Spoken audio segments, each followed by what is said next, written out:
Welcome to another installment of Eat, Sleep, Play, Talk, Rest, Repeat.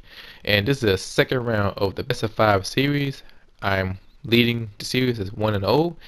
And the gameplay I'm playing right now is WWE 2K15 as I play as Randy Orton as my little brother Ishmael playing as Daniel Bryan. And the topic I have chosen, and people who've seen it on Facebook, is why it's good to be a heel. And once I saw on Extreme Rules a couple of days ago, the New Day captured the tag team title. And not too long ago, the New Day was a goofy babyface, but it was clicking at the beginning. But towards the end, the fans start turning on them, and I guess they reward for their heelish way. And also, I see or hear that people saying, including the FTW podcast, that heel and face lines are blurred. And and that's true. We've seen people cheering for the faces. We've seen people cheering for the heels. I mean, prime example, the BDC, the Beat That Clan in TNA, when they were supposed to be a heel, but you hear the fans chant for them. Or should I say, split 50-50. Other half cheer for them, and the other half dislike BDC. And which is fine. I'm a big fan of BDC because they remind me of the Wu-Tang Clan and all the hip hop elements. Got the samurai flag and everything else. And to be honest, I kind of like the heel wrestlers, and also like the face. But Ishman, what you thought about the heels today?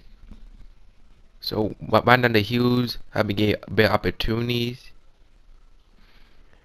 Like the first time, like we see soccer moments like from teenage for the Hughes, like such as Samoa Joe and Loki. We have seen Tess Terrell turn heel, Eric Young.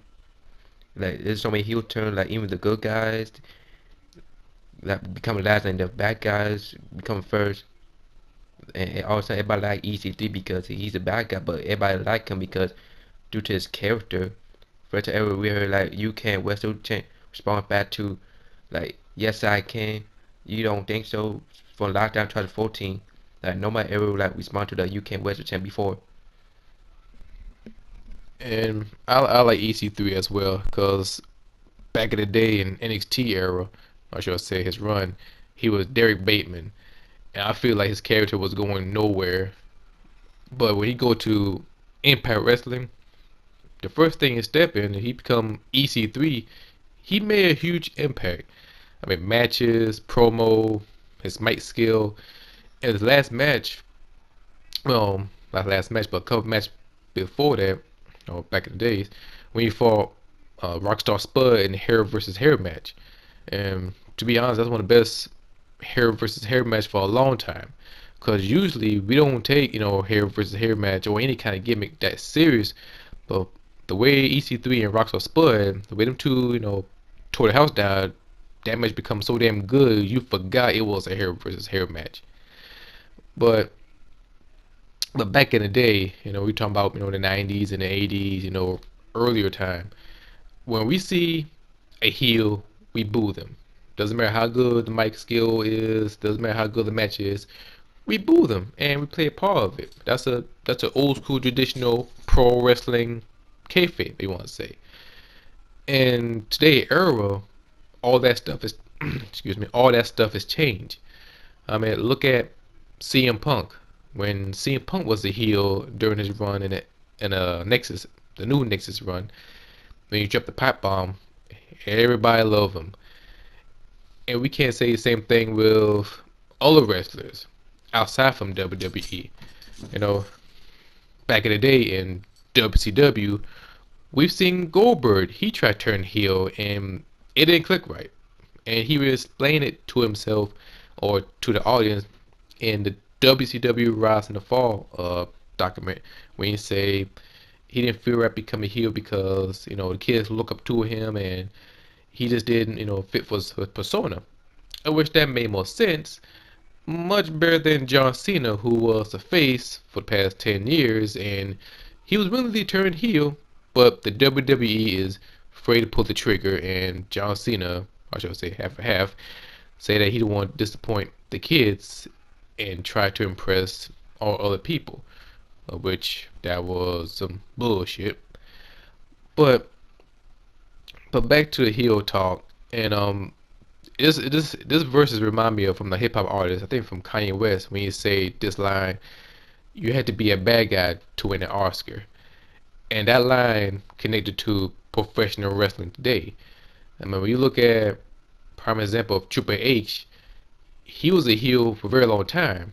Of course, through the DX run, he was a face, but after the DX run was over, he become, Cerebral Assassin Triple H, and he was a heel, and he was the best heel I've seen for a long time. And he was most hated as well, and he get more TV time. He held a couple of titles, and maybe on the babyface, they had to grind it out, and that's what was, always will be back in the day. And now we seen flip side. We seen heel get a little bit pushed. Faces, they had to grind out a lot more. And Ishmael, what you thought about today heel versus the old school heel back in the day in the 90s? So when I was a little kid, I just used to cheer all the good guys, and for today's I just cheer for all the bad guys because that due to their characters. Like for example, Seth Rollins was a bad face, but I really didn't like to see that first. But when Seth Rollins broke away from the CEO, they got more opportunity, or Seth got more opportunities. He took the heel to a whole new level. For back in the day, was a heel. I just booed him. I like disconnect with the heels. And when I see the Shield, coming to WWE, I was a huge fan. I know Seth Rollins through NXT, and before the whole Shield thing, I was a big fan of him, And when he did the called a movie called The Blackout, his version, okay, short story. His version was he jump on top of the opponent and slam him down. But second version, he just did the grounded version. But after the Shield come to the Survivor Series, I liked him. I like Dean Ambrose. I know him a little bit through Combat Zone Wrestling, and see some little bit clips from YouTube. Roman Reigns, I know him a little bit on the NXT. The early rise of NXT before the WWE Network, when you can watch NXT through Hulu or other channel through the internet. But when the three guys come together, they're supposed to be a heel. You're supposed to hate them, but they are so damn good. You just can't help. You can't help yourself but to cheer for them. Sometimes when they turn heel, it's not that great. I take that back. Sometimes when they turn heel, it become good, but it's short lived. The prime example I can think of outside from WWE, I know I'm going back from TNA and WWE, but we look at TNA. The best heel I seen was Jeff Hardy. Of course, couple people didn't like the heel Jeff Hardy, but for me personally, I love the Jeff Hardy when he turned heel. He got that rock star persona style. He was rocking the suit. He was rocking the blue tie. He got his own Jeff Hardy Immortal Championship belt. The first belt, it was weird, to see somebody else holding the title. It fit perfectly for Jeff Hardy. But the downfall was Jeff Hardy was under influence, and he had the worst match in his career, or should I say, in professional wrestling history, when he fought Sting in Victory Road. I think Victory Road 2011 or 10. I don't know which year it was, but that match was straight up garbage. I thought Brock Lesnar Goldberg match was garbage, but that one just took the whole cake. And then after Jeff Hardy, left a little bit, get his mind right, Jeff Hardy come back and become a face, and we root for him. And that was an old school redemption story, and that's what we would love about it. And the other moment from the being a heel is so great. If you look at Ring of Honor, Adam Page versus Jay Briscoe feud from last year, that's one of the coolest feud I've seen. When Adam Cole, excuse me, when Adam Cole, disrespect the Briscoe Brothers' father, keep on beating him every single matches from the ladder wars to single matches. you name it, they fought until Jay Briscoe finally overcome the odds and defeat him. And that made it perfect for old school heel versus face.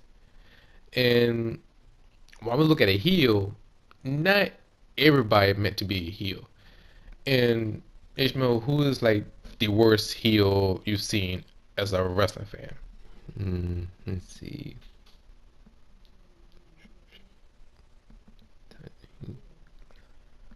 I think I'd probably say Madness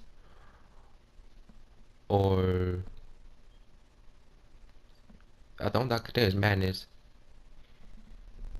Um, the worst heel I've seen in my wrestling fan has had to be Rey Mysterio because he didn't he didn't fit as a heel wrestler. He just mostly he's a baby face, even when he got his mask taken off. Another one I would have to say Shawn Michael. The during his run with the SummerSlam where he fought Hulk Hogan, he tried it. It was short lived. It was fizzle out.